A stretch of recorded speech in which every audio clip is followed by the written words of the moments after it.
Fala, meus aceleradinhos! Hoje eu estou de volta, né? Eu estava devendo essa entrevista para vocês, né? Quem vem me acompanhando sabe que eu estou numa sessão de entrevistar pessoas que vai agregar na área da saúde esportiva, né? E hoje eu estou com o doutor Fernando. Eu vou deixar que ele mesmo se apresente, quem é doutor Fernando, qual a área de atuação dele. Meu nome é Fernando Cunha, eu sou cardiologista como especialista e faço a parte de subespecialidade na cardiologia do esporte, mas antes mesmo da parte profissional, já sou, muito antes disso, um apaixonado pela atividade física como um todo, um praticante de atividade física, de atividade esportiva, seja ela qual for. No momento, o que eu pratico no meu dia a dia é a corrida de rua, há pouco mais de 10 anos já. Mas, na verdade, para se me chamar para jogar ping-pong, eu tô dentro, xadrez eu tô dentro, se chamar de esporte, eu tô participando. Que ótimo, é porque é muito importante isso, né? Porque você conhece nossas dores, né? Sim. Então, doutor, hoje eu queria saber, né, do senhor mais sobre a parte cardiológica, né? A gente sabe que o atleta precisa ter esse acompanhamento, né? Mas muitas pessoas ainda desconhecem em que momento procurar um cardiologista, né? O que a gente vai pedir ao cardiologista, né? Eu conheço muitos atletas, né, iniciantes, tem muitos jovens também, que às vezes a gente espera uma dor, né, sentir algo para procurar um cardiologista. Mas para quem pratica esporte ou quem não pratica esporte, qual o momento ideal, né, de procurar? É um cenário um pouquinho amplo da pergunta, mas dá para a gente tentar resumir. No cenário geral, o primeiro ponto que você, inclusive, no seu preâmbulo, você colocou sintomas, tá? Então, todo mundo que tem sintomas tem que procurar o cardiologista. Isso eu não estou falando nem do ponto de vista esportivo, né? Eu estou falando sintomas independente de ser um sintoma relacionado à atividade física que a pessoa está praticando ou fora da atividade física. Então, quais seriam, assim, esses sintomas? Então, quais são os sintomas que chamam a atenção para poder ter uma origem, uma etiologia cardiovascular? Sintomas torácicos, obviamente, porque é na topografia torácica que está o órgão que a gente está falando. Então, dor torácica que não esteja claramente explicada por um motivo muscular, tendinoso, um motivo mais benigno, tá? Falta de ar, que às vezes a pessoa considera como basicamente um mau condicionamento, mas às vezes não é um simples mau condicionamento, é uma falta de ar patológica, tá? É uma falta de ar que faz o mecanismo cardiorrespiratório, ou seja, uma falha em algum caminho cardiorrespiratório aí. Então, a dispneia, que é o termo técnico, né, da falta de ar, é um sinal que precisa ser avaliado por um cardiologista. Síncopes ou pré-síncopes, que é o famoso desmaio ou quase desmaio, tá? Sempre tem que ser avaliado por um cardiologista, apesar de o sintoma ser aparentemente neurológico, afinal de contas a pessoa perdeu a consciência, então foi alguma coisa. Não. As causas de síncope ou pré-síncope em inquéritos populacionais de trabalhos há décadas e trabalhos atuais mostram que mais ou menos 70% são por causas benignas, reflexas. Algum trigger, algum gatilho fez a pressão da pessoa cair, a frequência cair e a perfusão para o cérebro diminuir, por isso ela desmaia. Nesses casos são benignos, a pressão caiu momentaneamente por um reflexo de dor. Um dos reflexos mais clássicos é o de esforço da dejeção, tá? De fazer o xixi, de fazer o cocô, tá? Aquela compressão abdominal que a gente chama, do ponto de vista técnico, de manobra de Valsalva, induz um reflexo no nervo vago que derruba a sua pressão, derruba a sua frequência, mas não é desses que eu estou falando que preocupam. O que preocupam são as causas de desmaios ou pré-desmaios, de causas cardiovasculares. Arritmias podem produzir desmaios ou pré-desmaios, como a gente vê em campos de futebol por aí, tá? Às vezes a primeira apresentação de uma doença arrítmica, ele nem sabe que tem, uma doença genética, às vezes hereditária, foi um episódio de desmaio, tá? Doenças das coronárias, da circulação cardíaca podem se apresentar como primeiro sintoma com desmaio ou um pré-desmaio, tá? E muitas vezes lembrar que a dor torácica que a gente fala como um dos principais sintomas cardíacos não obrigatoriamente é em cima do precórdio, que é a área que a gente chama da área cardíaca, né, a área precordial. Tem pacientes que vão se apresentar com a dor torácica e ela pode ser de origem cardíaca no hemitórax direito, nas regiões de ombro, nas regiões de membros superiores, principalmente nas regiões internas de membros superiores, tá? Geralmente dores irradiadas para essas regiões, dores que estão aqui, mas que também se irradiam, mandibulares, tá? Por incrível que pareça, um dos grandes sinais de infarto é uma dor precordial com irradiação para a mandíbula, tá? Então o paciente vai chegar, não esqueçam intensidade de dor, intensidade em medicina quase nunca tem relação com gravidade, tá? Às vezes no popular a gente pensa a dor mais forte é um cenário mais grave, mas não.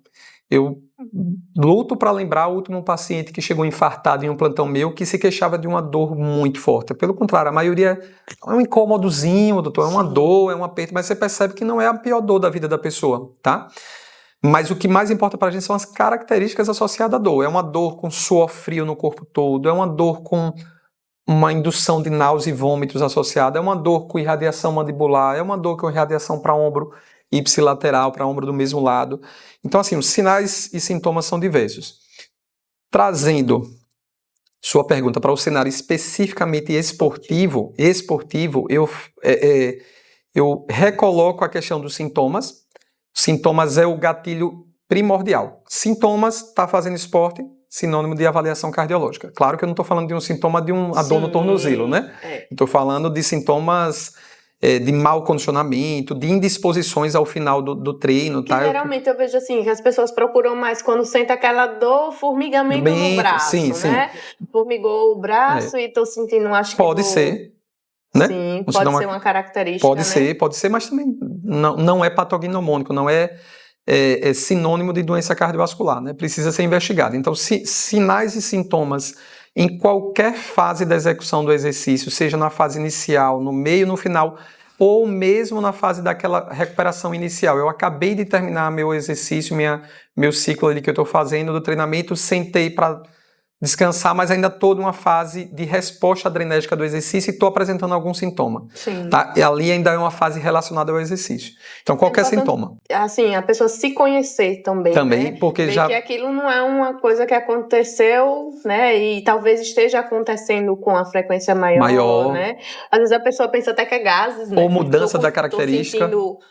Acho que é problema de estômago e eu vou vou levando. É o que mais chega. E algumas vezes pode ser também, tá? Não isenta de ser diagnósticos dispépticos, gastroesofagianos, até porque a topografia desses órgãos tem limites muito próximos com a topografia cardíaca. Então, os sintomas torácicos perfazem cardíacos, pulmonares, esofágicos, gástricos, musculares, tendinosos. Existe um arsenal de possibilidade diagnóstica grande, mas que de um modo geral, dentre todos esses órgãos, esses componentes, o que poderia emitir um risco de vida, um risco maior para o paciente, são quando a causa dessa dor é cardíaca. Então, por isso que, primariamente, faz no mínimo a exclusão no cardiologista. Vai para o cardiologista para excluir a parte cardíaca. Sim. Excluída a parte cardíaca, eu estou mais tranquilo, eu vou fazer a investigação com mais calma das outras entidades que podem estar perfazendo o sintoma, tá? Mas no cenário do paciente sem sintomas também existe uma exigência de algumas avaliações, tá? É o que a gente chama da avaliação pré-participação esportiva. Ela pode ser... Ela não é exclusiva do cardiologista. A APP, que é a avaliação pré-participação, existe para o educador físico, como contigo, existe para a avaliação pré-participação da parte fisioterápica, da parte osteomuscular com o ortopedista, e existe a avaliação pré-participação esportiva do cardiologista, tá? Que intrinsecamente o que a gente vai tentar ver ali é fatores, primeiro, em pessoas que são completamente assintomáticas, lembrando o cenário, tá? Não está com sintomas nenhum. O que é que eu vou investigar nessas pessoas? Primeiro, ela tem algum fator de risco cardiovascular que infere um aumento de risco durante aquela atividade física esportiva? Ou seja, é alguém que já tem doença, por mais que não esteja sentindo nada, mas já é portador de alguma doença cardiovascular estabelecida, esse perfil de paciente obrigatoriamente, antes de iniciar uma atividade física, precisa passar por um cardiologista, porque ele vai orientar quais atividades têm riscos, quais não têm, quais mesmo que com riscos vale a pena ser feito com alguns ajustes, tá? Sim. Então, tem fatores de riscos cardiovasculares ou doença cardiovascular já estabelecida, é obrigatório a avaliação pré-participação. Não tenho nenhuma doença pré-estabelecida cardiovascular, nem nenhum mesmo fator de risco cardiovascular, mas sou um atleta profissional. A carga de exercício que o atleta profissional se submete é uma carga tão alta que predispõe a que doenças, muitas vezes de características genéticas, que não tenham apresentação clínica de sintomas naquele momento, mas podem se apresentar de forma súbita, são as chamadas mortes súbitas, tá? E eventos que são catastróficos. E que a gente pode e tem alguns arsenais de propedêutica para investigar e chegar ao diagnóstico antes da ocorrência de algum evento desse. Então, todo paciente com doença cardiovascular estabelecida ou fatores de risco cardiovascular, mesmo sem sintomas, precisa passar. Todo atleta profissional precisa passar. Hoje a gente fala que todo esportista amador que pratica sua atividade em intensidade moderada a alta, que muitos esportistas amadores praticam na intensidade do atleta profissional, como a gente performam mesmo, eles querem desempenho, eles querem resultado, eles só não vivem financeiramente daquilo, eles não dedicam o maior percentual do dia deles para aquilo, mas quando eles executam em altíssima performance. Então, todo esportista, que é uma outra classe, que é o esportista amador de moderada a alta performance, precisa avaliar. E todo paciente idoso, tá? Existe uma caracterização, inclusive, dessa questão de idade para o atleta. A gente é um global, claro que cada esporte às vezes faz subdivisões um pouquinho diferentes, mas a gente fala que ali até os 12 anos é uma criança esportista. A gente não chama nem de atleta. De 12 a 17 é um atleta jovem. De 18 a 35 é um atleta adulto. De 35 até 59, então quem passou dos seus 35, eu já dou a notícia que é um atleta master, apesar de eu não me sinto um master, mas já sou, né? E de 60 em diante é um atleta, o que a gente chama de atleta idoso. Todo atleta idoso, por mais que não esteja com nenhum sintomas, ele precisa passar por uma avaliação pré-participação esportiva, tá? E outros cenários, tirando esses 4, de portadores e de doenças e fatores de risco, atleta profissional, esportista de média ou alta performance e atleta idoso, em outros cenários específicos também se precisa, mas aí são nuances mais detalhados que numa própria consulta a gente pode deixar o paciente mais elucidado disso, tá? Sim, então a partir dos 12 eu já preciso investigar, né? Preciso saber se eu... Exatamente. Quando a gente faz por idade, Daiane, qual é a grosso modo, tá? A gente sempre individualiza. A gente fala que hoje em dia a medicina, a cardiologia esportiva, ela tem que ser personalizada, porque a gente tem como personalizar. Hoje os estudos genéticos, a genética médica, a genética cardiológica está crescendo absurdamente. Então, o que antes a gente dava de diagnósticos de cardiopatias idiopáticas, esse termo idiopática significa sem uma causa específica, a gente tem encontrado na genética várias causas para o que antes era dito como inespecífica. Então, a medicina, mas eu não posso englobar todas as áreas onde eu não estou atuando, mas a cardiologia já comprou e a gente está personalizando a avaliação de todo o paciente. Então, a grosso modo, no atleta jovem, ali de 12 a 17 Quando eu falo atleta, no caso de uma pessoa que é sedentária, ela também precisa buscar, né, fazer esses exames, uma criança, um adolescente, né? Sedentário de 12 anos para iniciar a atividade física. Sim. Pronto, aí é o cenário justamente das questões da idade. Quando a gente fala ali de 12 a 17, que ou já é um atleta um atleta jovem, que a gente chama de atleta jovem, ou quer iniciar, e dos seus 18 aos 35, que a gente chama de atleta adulto, ou quer ser e quer iniciar, é uma população de muito menor risco cardiovascular, não tenha dúvida, tá? Então, é uma população que não deu tempo de produzir a aterosclerose, que é aquela doença do envelhecimento das artérias, a formação de placas e do entupimento. Eles têm uma incidência de infarto gigantescamente menor do que a população com mais idade do que eles depois dos 35, 40. Mas assim, qual é a diferença? Até essa idade ali por volta dos 35, o que a gente precisa é de uma avaliação clínica, que é o quê? A avaliação em consultório é onde a gente vai investigar. História familiar é importante para essa população.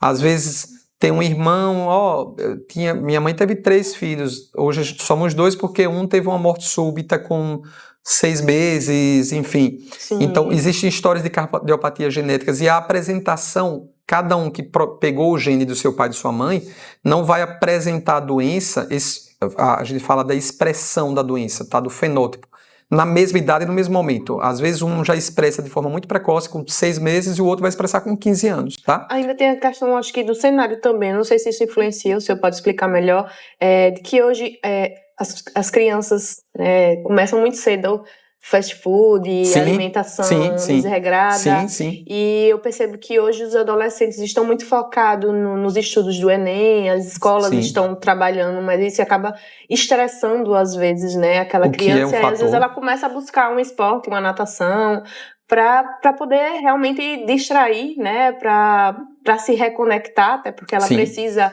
continuar vínculos os estudos, sociais, e aí acaba se alimentando também mal, né? Então, eu acho que talvez seria por esse também motivo que seria viável investigar, e de quanto em quanto tempo, né, seria necessário. Pronto, perfeito. Então, assim, aí você complementou ainda mais, assim, agregou algumas interrogações a mais à pergunta. Então, assim, naquela curva ali de idade, mais ou menos entre os 12 e os 35, a gente precisa daquela avaliação clínica de consultório, onde a gente vai investigar a história familiar, que pode ter sinais de carga genética de algumas patologias genéticas já na história familiar.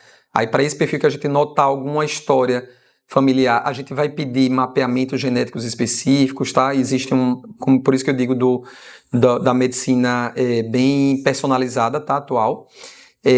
Um eletrocardiograma, porque num eletro de repouso eu já consigo ter acesso a alguns sinais que a gente chama de ondas malignas.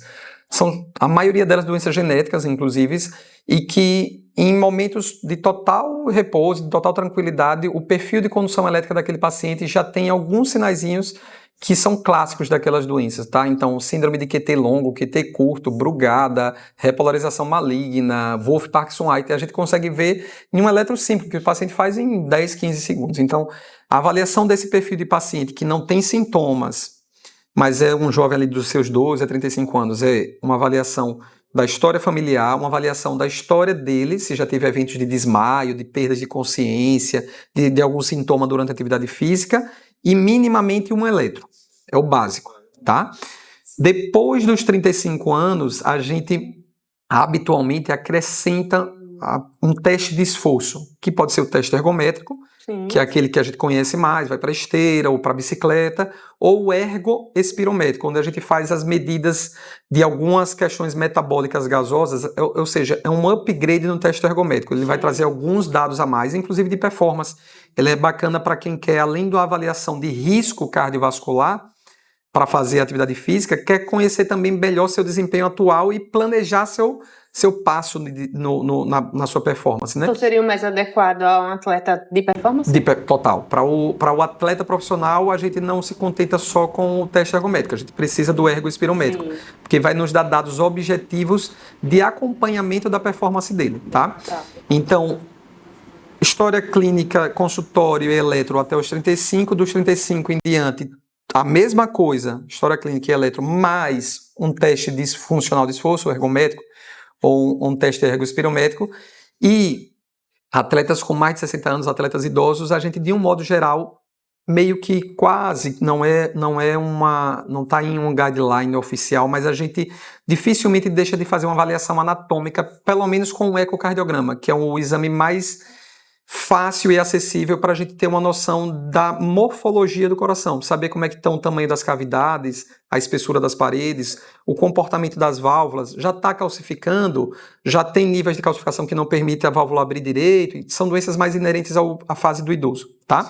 Isso não impede de a gente precisar de um eco na criança, no jovem, no adulto, no master, no atleta. A gente, às vezes, a depender do que ele venha trazer de informações na consulta, a gente vai precisar de um eco, de uma ressonância, no mapeamento genético, mas essas são condições que vão ser individualizadas a depender do caso. No geral, é aquela rotina.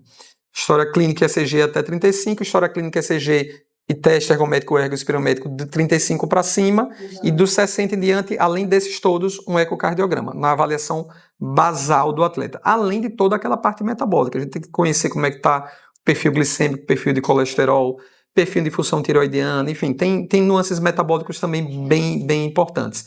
E a repetição, que foi uma agregação da sua interrogação na pergunta, a repetição, e depois que eu fiz, Fernando, eu preciso repetir de quanto em quanto tempo? Vai depender do que a gente encontrou nessa primeira avaliação inicial. Sim. Eu lhe classifiquei como. Ali eu vou fazer uma avaliação também, não só pré-participação esportiva, como o que a gente chama de avaliação de risco cardiovascular global. Essa pessoa, independente de ser hoje uma pessoa que é atleta ou que é um esportista, que está começando, ou que é um atleta até de moderado só, ele não quer nada de alta performance, mas ele antes disso é um cidadão. E esse cidadão, quais são os fatores de riscos globais que ele tem? Ele tem um diabetes, aí eu vou fazer uma avaliação de risco cardiovascular global, que isso infere os riscos não só para a atividade física, do momento da atividade física. Quais são os riscos de seu José, Dona Maria, infartarem em 10 anos, terem um AVC em 10 anos, terem morte cardiovascular nos próximos 10 anos? Essas calculadoras de riscos cardiovasculares nos dão esse percentual, tá? Sim. Não é uma exatidão, mas nos dão esse percentual. A gente classifica a população em baixo risco cardiovascular, risco intermediário, alto ou muito alto. São essas 4 classificações. Se você é um paciente de baixo risco cardiovascular e já fez sua avaliação pré-participação e dali saiu com tudo bacana, tá tudo ok, tá tudo bem, eu só preciso lhe ver com em média 4 a 5 anos depois. A não ser que nesse tempo você desenvolva algum sintoma que você precise me interrogar antes. Mas se tudo continuar como estava, a gente vai se ver daqui a 4, 5 anos, vai atualizar a sua avaliação pré-participação. Já o paciente de risco intermediário, a gente vê a cada mais ou menos 3 anos. O paciente de risco alto, a muito alto, no máximo 2 anos. Mas o ideal é que seja reciclada a avaliação pré-participação do paciente de alto, muito alto risco cardiovascular, anualmente. Ele fez hoje, tá tudo bem. Para a parte esportiva, está se comportando bem, não está com nenhuma evidência de nenhum risco a mais, ótimo. Mas ele é um paciente naturalmente já de alto risco, é um paciente que já infartou, tá? O que não impede ele de fazer atividade física, pelo contrário, é extremamente benéfico. É o que é a subespecialidade que a gente chama, a cardiologia esportiva é uma subespecialidade, essa é a reabilitação cardiovascular, é uma outra subespecialidade. Sim. É uma das áreas que mais melhoram o dia a dia e a qualidade de vida do paciente que já tem uma cardiopatia, tá? Então, o esporte faz parte também disso. Mas eles precisam ser revistos com mais frequência, porque às vezes os exames, quase nenhum exame tem 100% de acurácia. A acurácia é a capacidade que ele tem de sensibilidade e especificidade, que o negativo seja todos os dias, né? Também, né? E do verdadeiro negativo ser 100% negativo e do verdadeiro positivo. São raros os exames que têm acurácia de 100%. Essa é uma medida da metodologia científica que a gente traz para os exames que a gente faz para os pacientes, que são termos técnicos da metodologia científica. Acurácia, sensibilidade, especificidade, valor preditivo. Então, nenhum exame é 100%. Então, num paciente que tem muito alto risco, a gente precisa exaurir anualmente, uma vez no ano, aquelas avaliações, tá? E qualquer sintoma, o paciente tem que ser visto antes. Sim. Tá? Doutor, eu queria que o senhor falasse sobre arritmia em atletas de alta performance. É comum? Você precisa se preocupar? A gente vê que acontece com frequência. Aconteceu, acho que até recentemente. Hoje eu entrei no Instagram, não me pergunte qual foi o atleta, mas eu já vi que está rodando umas imagens de algum atleta de um jogo que teve, ou foi ontem ou foi antes de ontem, de um atleta passando mal e o outro tentando segurar. Eu acho que foi na Libertadores, se eu não me engano. Eu vou até me atualizar. As arritmias são extremamente comuns no atleta, principalmente de alta performance, tá? Quando eu falo arritmias, não estou falando de arritmias malignas. Esse termo maligno, que a gente extrapola, é um termo muito mais utilizado pela oncologia, né? É uma outra especialidade que trata dos cânceres, mas não é um termo exclusivo deles. Maligno é tudo aquilo que, quando a gente está falando em medicina, maligno é tudo aquilo que pode produzir um desfecho letal, ou tem uma alta chance de letalidade.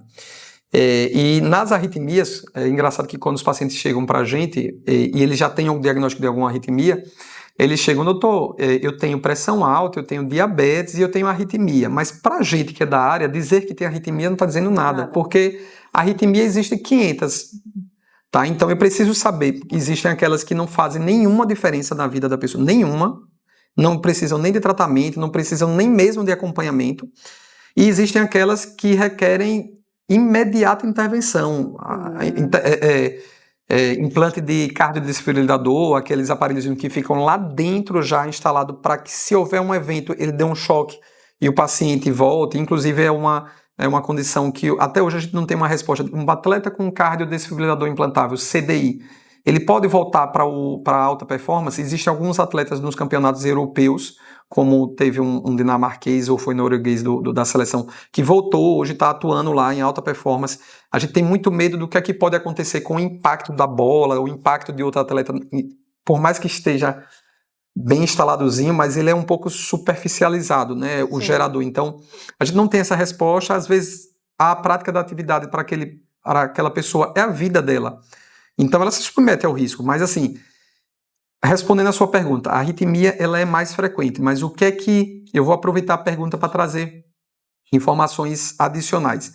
A arritmia ela é mais frequente no atleta de alta performance, principalmente um perfil específico, que a gente chama, você como educadora física conhece bem, são os atletas de endurance. Sim. Endurance é uma entidade à parte no esporte, é os que a gente chama os loucos, né? Conhecidos entre os próprios atletas, que na verdade são os super apaixonados pelo esporte, né? Então, endurance é aquela atividade que ele tem alto volume e alta intensidade, ou seja, no caso da corrida, é aquele que pratica a corrida alto volume, ou seja, corre quilometragens altas, 20, 30, 40, 50 quilômetros de treino, e ainda faz esse volume em alta velocidade, em alta intensidade. Isso é um endurance, né? Mas o endurance pode ser traduzido de formas diferentes a depender da atividade que você está falando. Mas no final das contas é aquelas que usam altas cargas, né? Cargas de exercício, como você mais do que eu conhece, envolve densidade do exercício, volume do exercício, intensidade do exercício, enfim. Mas quando ele coloca todas essas características das cargas em alto desempenho, a gente chama de endurance.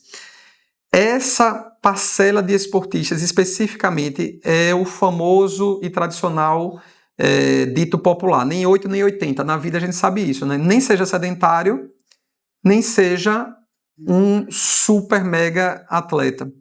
E na vida a gente percebe isso. Esses dois perfis, eles têm alterações metabólicas inerentes a esses dois perfis.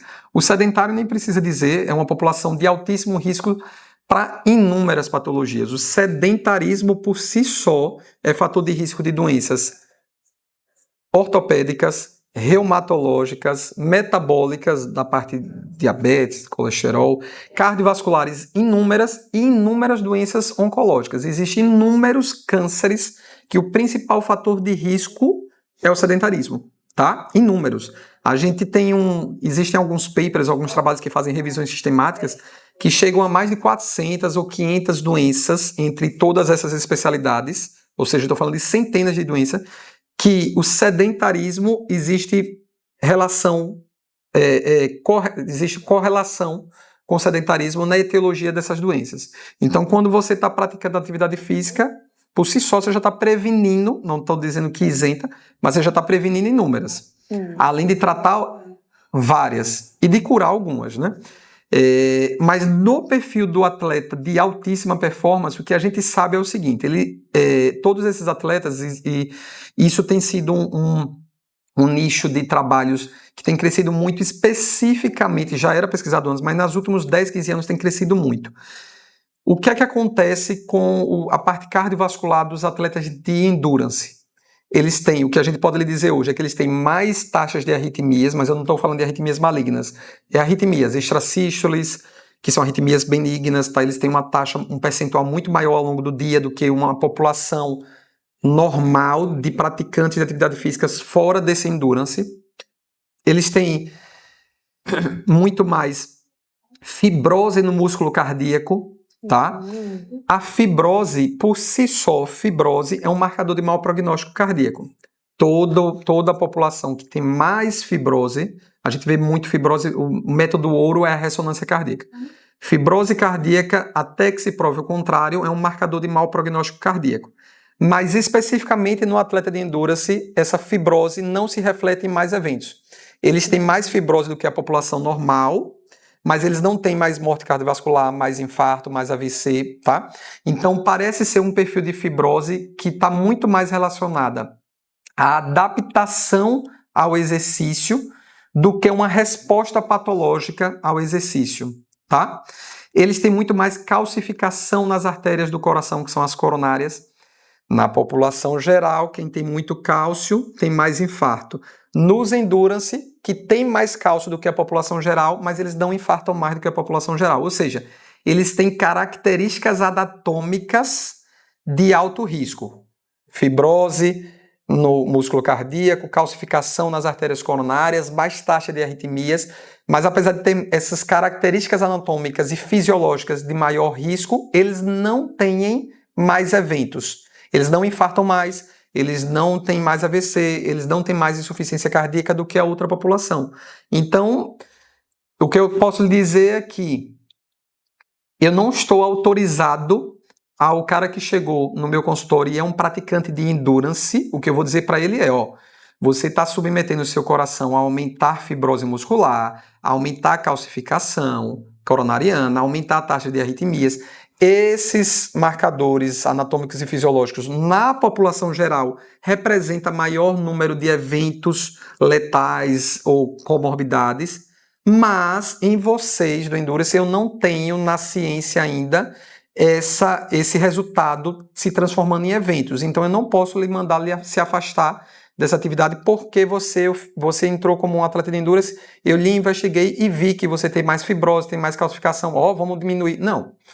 Eu não estou autorizado a diminuir, eu vou apenas orientá-lo que esses são marcadores de mau prognóstico, mas que até o momento a ciência não demonstrou na população daquele grupo que isso se reflete realmente em eventos. Em risco, né? Em risco, em eventos, tá? Então, basicamente isso. São pessoas a serem estudadas. São pessoas ainda mais, né? E ainda são interrogações. Para ciências, eles ainda são interrogações, literalmente. São super-humanos no que desempenham, no que performam, porque são pessoas que você que são educadores físicos sabe que tem pessoas que eles dizem, não tem como a biologia explicar o que essa pessoa consegue fazer. Isso é super-humano. Sim. Eles produzem adaptações benéficas para isso, produzem adaptações aparentemente seriam maléficas, mas mesmo assim não refletem em eventos, tá? Sim. Pelo menos do ponto de vista cardiovascular. O Endurance, para a parte ortopédica, para a parte reumatológica, para essa sim, a gente já tem muitas evidências que são mais... É um perfil de atividade mais lesiva. Dificilmente um atleta de endurance vai chegar na... Agora eu sou um atleta idoso, fechei meus 60 anos, saí da fase de atleta master, e não vai ter lesões no seu histórico, não vai ter sequelas dessas lesões ortopédicas no seu histórico. Ou seja, o que eu posso dizer é que talvez vai ser aquele que vai chegar mais empenado, mas vai chegar com a saúde cardiovascular e com a saúde mental fantástica, que geralmente são pessoas de uma saúde também mental fora da média, né? São treinados na dor, São né? treinados na dor, então qualquer situação para eles é pouca coisa. Dá para resolver. Dá para resolver, exatamente. Doutor, eu quero que o senhor fale sobre... a gente já falou sobre o sedentarismo, né? Que é um fator que afeta muito, mas a gente vê que hoje em dia a gente vive muito na correria, né? Então a gente sofre durante o dia muitos estresses, né? Então a gente está o tempo todo em movimento, o tempo todo buscando alguma coisa. Isso interfere, o estresse interfere de alguma forma na saúde do coração ou isso é mito? Eu estava esquecendo de falar sobre isso. Não é mito nenhum. Isso existe e a correlação que existe é inclusive o tipo de correlação que a gente diz que a ciência nos traz que é a mais robusta para garantir que existe, que é a correlação inclusive de densidade. Quanto maior exposição àquele fator, maior taxas de eventos, tá? Sim. Então, quando existe uma correlação entre dois gatilhos, o fumante, a população de fumante tem mais câncer de pulmão. E além disso, dentro da população de fumante, quanto maior a carga de tabaco usada, a taxa de câncer de pulmão acompanha também aumentando, esse tipo de correlação cria um cenário que a gente praticamente garante a causalidade, que é Sim. esse fator produz esta doença. Prova disso é que o aumento deste fator aumenta, não só produz, tem maior chance nessa população, como à medida que eu vou aumentando essa exposição, eu vou aumentando a taxa da doença. Sim. A doença, o estresse crônico, a ansiedade, a depressão, tem essa correlação com a doença cardiovascular. Quanto maior carga e a maior tempo você tiver esse tipo de exposição, ou seja, não é só estar estressado agora. Se os dois estão no mesmo nível de estresse, mas esse tem um mês de estresse, nesse nível de estresse e de ansiedade, e esse tem 10 anos, ou seja, uma vida, esse tem muito maior risco do que aquele outro, tá? Sim. Aí, aproveitando a sua interrogação, por isso que eu disse que você me lembrou um tema importante que eu não queria deixar de falar, quais são os fatores de risco para eventos cardiovasculares, infarto, por exemplo, no paciente jovem, tá? Que aí, porque o gatilho do estresse? Porque é nessa população, inclusive, que mais esse fator de risco se faz presente. E jovem, quando a gente fala jovem, quando eu estou falando do ponto de vista cardiovascular, não existe nenhum guideline, nenhuma diretriz, um cutoff, um ponto de corte oficial, tá? Então, o que a gente usa é o que a literatura científica, quando vai falar sobre o assunto, usa. A maioria das publicações, quando vai falar infarto em paciente jovem, fatores de risco em paciente jovem, quando eles usam isso, eles, na hora de escrever o paper, desenhar o trabalho, eles usam a população abaixo de 40 ou abaixo de 45 anos, nessa faixa. Tá. Então a gente acaba usando isso. Então, abaixo de 45 anos, principalmente abaixo de 40, são jovens do ponto de vista cardiovascular. Amei, sou jovem. É jovem. Do ponto de vista legal, a gente sabe que deixa de ser jovem ali dos 18 em diante, né? Mas do ponto de vista cardiovascular, ainda tem uma representatividade de juventude até mais ou menos os 40 e 45 anos. Esta população especificamente tem fatores de riscos inerentes a elas para os eventos cardiovasculares. E quais são? Claro que ter hipertensão quando você já tem 20 e poucos anos é um grande fator de risco para você vir a infartar com pouca idade. Ter diabetes desde os 25 é um grande fator de risco para você ainda aos 30 e poucos anos infartar, sim. Mas nesta população, diferente da população com mais idade, que na população com mais idade os grandes e principais fatores de risco para ter eventos cardiovasculares é a própria idade, hipertensão, diabetes, são os mais clássicos. Nesta outra população é o principal, o maior de todos e muito acima de qualquer outro, tabagismo, tá? Muitas vezes porque, qual é a explicação para isso? O cara infartou com 35, mas ele fuma desde os 15, então ele está inflamando o vaso dele há 20 anos, tá? Isso vale para os vapos? Com certeza. Até porque a gente, infelizmente, inclusive, não sabe nem o que é que tem além da nicotina. Ainda tem outros fatores.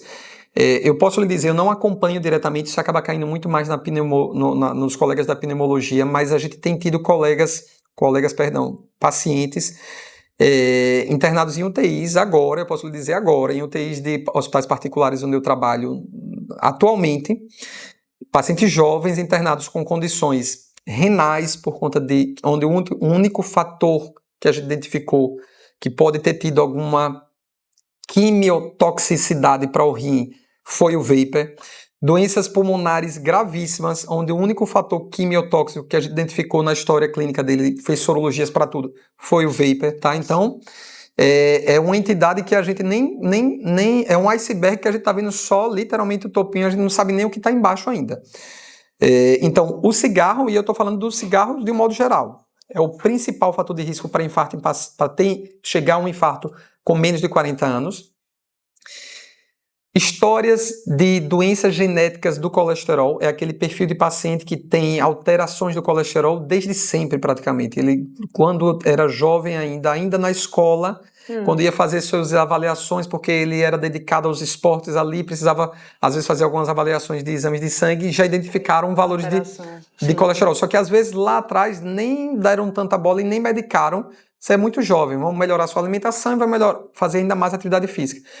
E geralmente tem na própria família, os pais, os outros irmãos também têm uma doença do colesterol de difícil controle. Então aquela doença do colesterol que começou muito cedo, que outros agregados da sua família, principalmente parentes de primeiro grau, também possuem e têm um difícil controle, podem muito bem ser uma doença do colesterol, não simplesmente essa clássica, que é do metabolismo, que está relacionada à parte da ingesta nutricional. Não, pode ser uma doença puramente genética, tá? Uma mais clássica delas é a hipercolesterolemia familiar. Então, as doenças, o tabagismo, as doenças do colesterol genéticas, a história familiar de eventos precoces, ou seja, tem pai, mãe ou irmãos, principalmente parentes de primeiro grau, pai, mãe e irmãos, que tiveram eventos cardiovasculares, AVC, infarto, com menos de 55 no caso de homens ou com menos de 65 no caso de mulheres. Sim. Tá? Então, história familiar positiva, estresse crônico, que aí inclui os transtornos de ansiedade, os transtornos depressivos, tá? E sobrepeso e obesidade. Esses são os 5 principais fatores de riscos para os pacientes que infartam. Quando o paciente infarta com menos de 40 anos, infartar um infarto clássico. A gente vai lá, estudou, fez um cateterismo, viu que tinha uma placa inflamada com um trombo, ou seja, um infarto clássico. E tem menos de 40 anos, praticamente 100%, tá, dos pacientes tem pelo menos um desses fatores de risco, se não tiver mais de um, tá, desses 5. É raríssimo não ter nenhum desses. Se não tiver, para você ter ideia, é tão difícil infartar com menos de 40 anos sem ter nenhum desses 5 fatores de risco, que se não tiver, eu vou ter que estudar outras causas de infarto que não aquele das placas. Será que não é uma doença do sangue, uma doença da coagulação, aí anticorpo fosfolípide, tem algumas doenças intrínsecas, aí é mais do hematologista. Sim. São doenças do sangue que entupiram a artéria do coração, mas poderiam ter entupido qualquer outra. Será que não é uma vasculite, que é uma doença do reumatologista, uma doença que inflama o vaso por seus próprios anticorpos, doenças da colagenose, que é doenças do reumatologista? Será que não é o uso de algumas drogas? Algumas drogas produzem vasoespasmo. O vaso se contrai como se fosse uma resposta alérgica do vaso. E enquanto ele ficar contraído, não está passando fluxo. Se não passar, o paciente está infartando. E se o espasmo for numa artéria do coração, ele está infartando o coração. Se for numa artéria cerebral, ele está fazendo um AVC. Tá? Então, o uso de cocaína, de algumas drogas ilícitas, que é mais frequente dessa população, pode produzir eventos cardiovasculares. Então, essa população é bem específica. São esses 5 fatores de risco. Se não tiver entre eles, eu tenho que pesquisar essas outras causas que não são a produção de placas e de aterosclerose, de inflamação do endotélio, da camada de dentro da artéria. São causas outras. É reação a uma droga fazendo vasoespasmo, é doença hematológica, é doença reumatológica. Tá? É uma população bem específica, que primariamente também deveria, diante de um evento desse, ser visto não só pelo cardiologista, como por uma equipe multidisciplinar, tá? Nesse caso.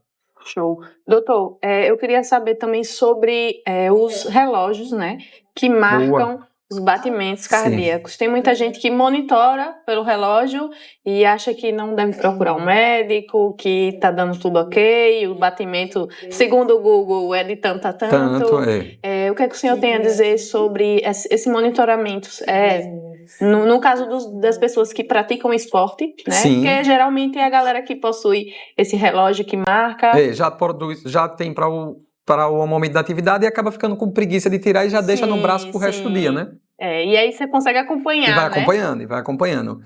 Veja, Daiane, é um cenário novo, né? A tecnologia é nova, então não preciso nem dizer que é algo que, na própria medicina, a investigação sobre os benefícios ou não benefícios dessa nova tecnologia são recentes. A gente não tem todas as respostas ainda, mas o que eu posso lhe dizer na prática, puxando bem para a prática mesmo, por ser algo ainda novo, a gente já tem algumas respostas na literatura baseadas em evidências, mas que ainda não refletem em a gente ter que indicar prioritariamente para todo atleta. Não existe isso, tá? Indicação formal. O que eu posso lhe dizer na prática é que existe sim uma população específica que se beneficia bem. Toda a população idosa, existem algumas arritmias que não são nem... A gente falou sobre arritmias benignas, malignas. A arritmia, por exemplo, mais frequente, tirando as extrasístoles, tá? Arritmias mesmo, que extrasístoles a gente uso o nome de arritmia, mas talvez em alguns cenários não era nem bom usar, porque provoca mais medo no paciente do que o necessário, porque é uma condição que qualquer um pode ter em qualquer momento. São batimentos um pouquinho a mais no dia ou a menos, enfim. Sim. Por exemplo, falando de arritmias, quando a gente fala de arritmias cardíacas, um protótipo é a fibrilação atrial. É uma arritmia extremamente prevalente na população de um modo geral. É a mais comum. Principalmente, um dos principais fatores de risco para ela é ter doença cardiológica, mas tem um grande fator de risco para ela que aumenta muito a taxa de incidência, ou seja, de apresentação naquela população, que é simplesmente a idade. Passou dos 60 anos, a taxa de fibrilação atrial já aumenta muito naquela população. Passou de 80, alguns inquéritos populacionais, algumas pesquisas falam em taxas por volta de 10, 20% daquela população tem. E eu estou falando de pessoas que não estão nem sabem que tem, não é a investigação, que a investigação, se for feita em quem já tem fibrilação, não faz sentido, as pessoas já têm. Então, quando a gente fala de incidência naquela população, é a incidência do diagnóstico que a gente chama subclínico. A pessoa tem a fibrilação, mas não tem a clínica, os sintomas daquela doença. E é uma doença que, apesar de não ser, entre aspas, caracterizada como maligna, porque ela por si só, a fibrilação atrial, não é um sinônimo de parada cardíaca, de infarto, ela não tem essa relação com essas condições letais da cardiologia, mas ela aumenta o risco de AVC, porque ela é uma arritmia que produz trombos dentro do coração, pedaços de coágulo de sangue que podem sair do coração e ir para algum vaso e entupir um vaso da cabeça, um vaso do rim. Enfim, aonde ele parar esse trombo, ele vai entupir e vai produzir um evento isquêmico. Se for na cabeça, que é o primeiro dos vasos, dos ramos que sai da aorta, então ele tem a tendência a primeiro ir para o primeiro caminho que tiver. Então, por isso que o primeiro lugar é a cabeça. Aí, por exemplo, para a população de mais de 60 anos, a gente brinca em consultório, a gente ainda não tem essa validação disso, que eu vou dizer.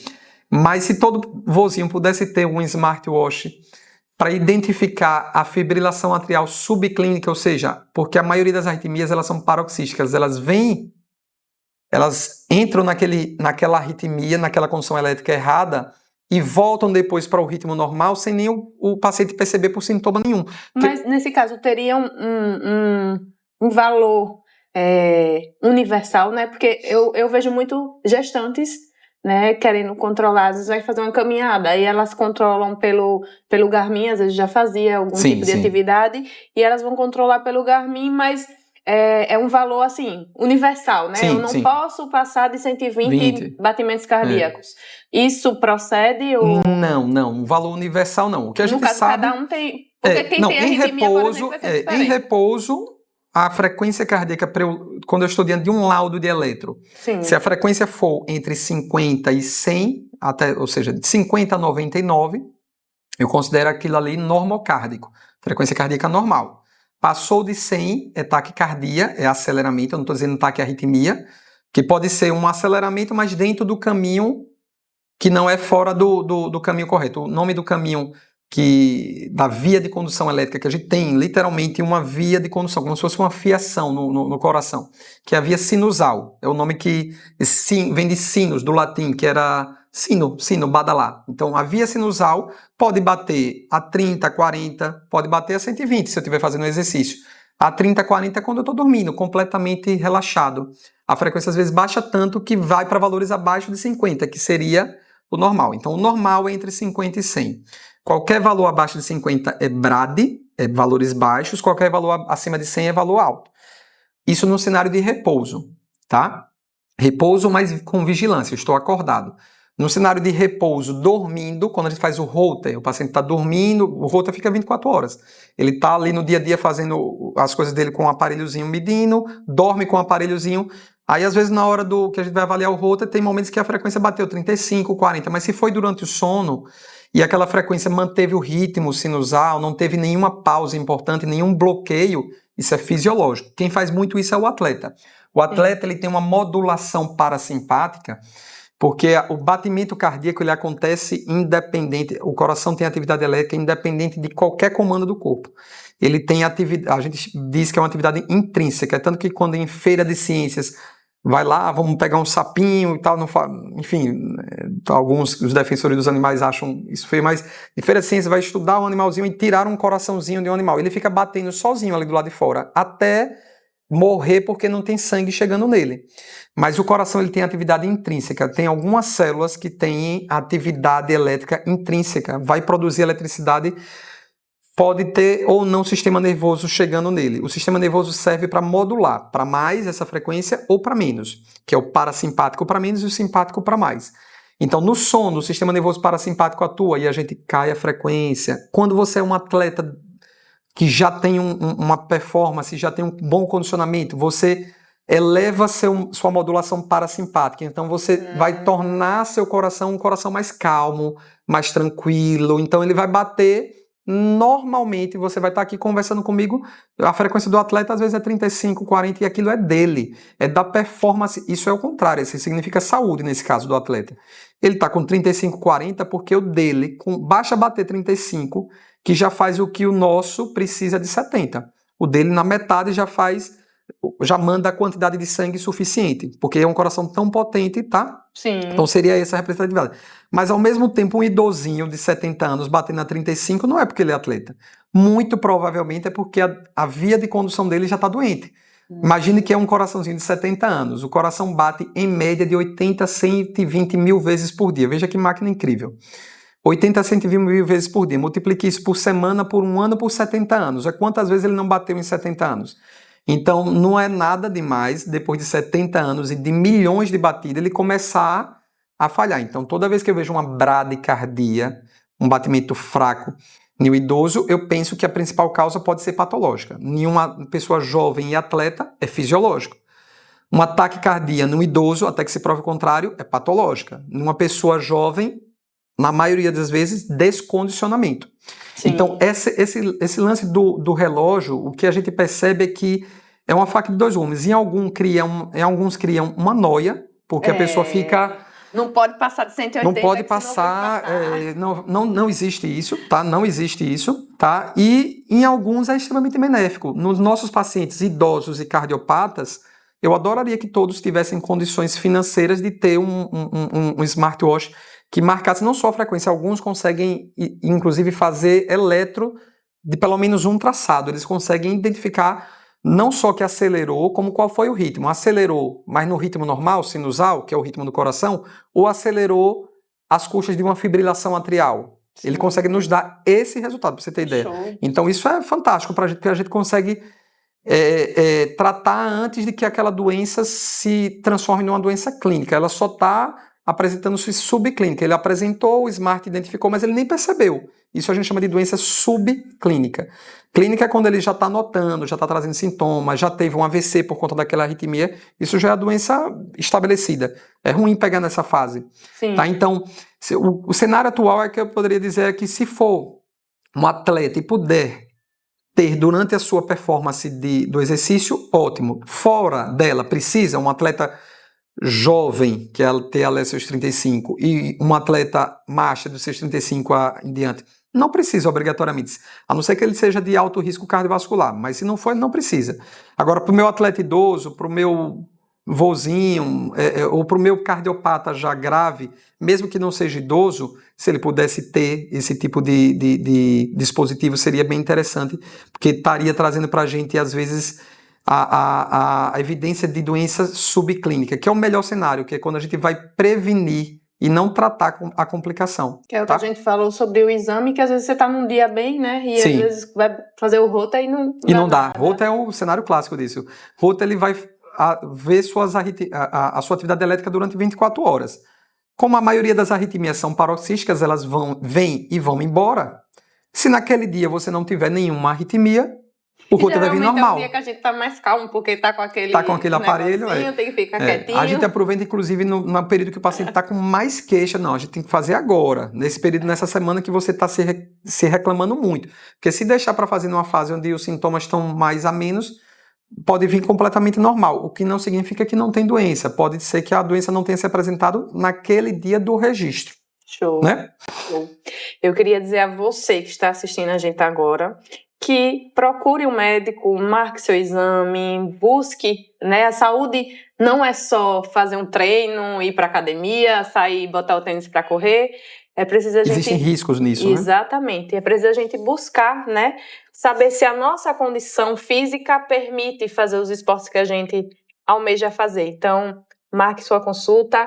Eu vou deixar aqui no vídeo o endereço, o telefone, para o senhor atender aonde hoje, doutor? Atualmente, eu atendi durante uns 8, 10 anos no José Augusto Barreto, atrás do Hospital São Lucas Redidó. Sim. Tem mais ou menos 3, 4 meses que eu me mudei para o Jardim Europa Medical Center. É um prédio novo que está ali atrás do Hospital Primavera. Sim. Que é o bairro Jardim Europa, né? É um pedacinho específico ali, perto dos jardins.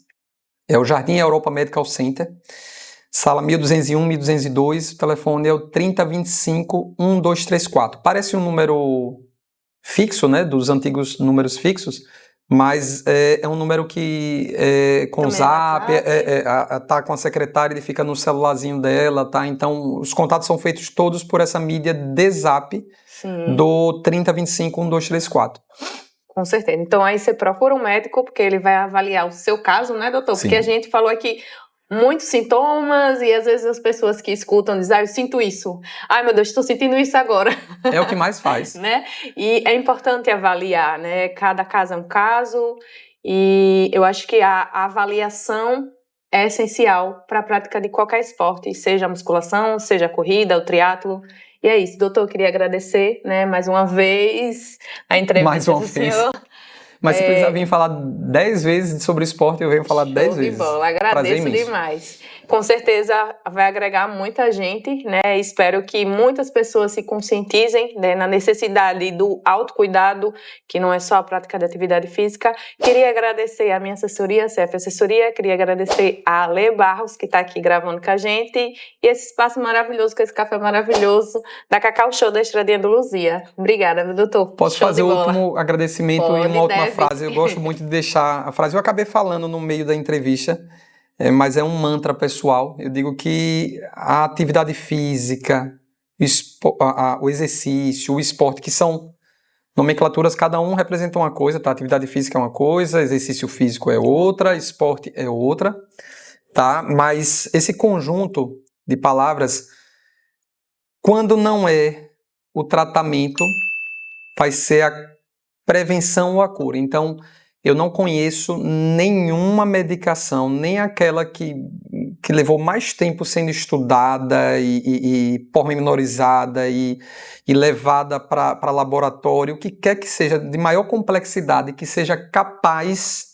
de atuar como a atividade física atua na saúde do ser humano, tá? Podendo prevenir tantas doenças como previne, tratar inúmeras outras e curar algumas. Não conheço nenhuma medicação que seja capaz, que seja capaz de atuar nessas 3 vertentes de forma tão eficiente quanto é a atividade, exercício e esporte, tá? Juntamente com uma dieta, que eu brinco, não é fazer uma rotina, um rigor de dieta, mas um cuidado adicional na sua dieta, é a solução para a grande maioria dos problemas. Então você está assistindo e tem um amigo que é sedentário, manda esse vídeo para ele. Com certeza. Show, valeu. Valeu.